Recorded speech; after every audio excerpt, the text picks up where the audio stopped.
You're getting into wholesaling real estate and you think to yourself, I've heard all about this creative financing stuff, but I'm not really sure how to do it. I'm gonna break down a super basic formula that you guys can use for structuring your seller finance offers. In this example, we're going to assume the property is in pretty good shape. It's been sitting on market for 5 months and the homeowner is dead set on their price. Dive into. First off, information you're gonna need are gonna be taxes, insurance, HOA, cash flow. Cash flow is how much your end buyer or the landlord buyer wants to make per month by owning this as a rental property.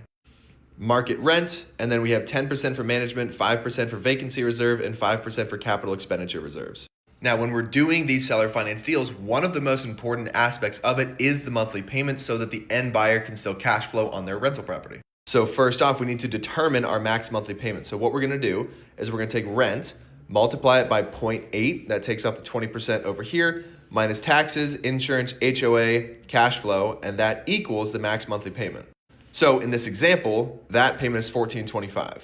So now we have our monthly payment. Then, typically for down payments and interest rates, what you wanna try and do is beat banks. So as of this recording, most banks are asking for 20% down and they have 6 to 7% interest rates. So what we wanna try and do is get our down payment to be 10% or less and our interest rate to be anywhere from 0 to 5%. So if this property is listed for $250,000, they will not take a price reduction. It's been on market for a long time.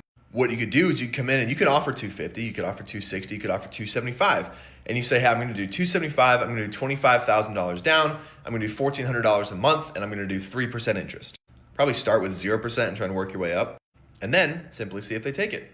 If they do, sign the contract, and then when you sell it to your investor, increase the price and the down payment by the amount of your assignment fee.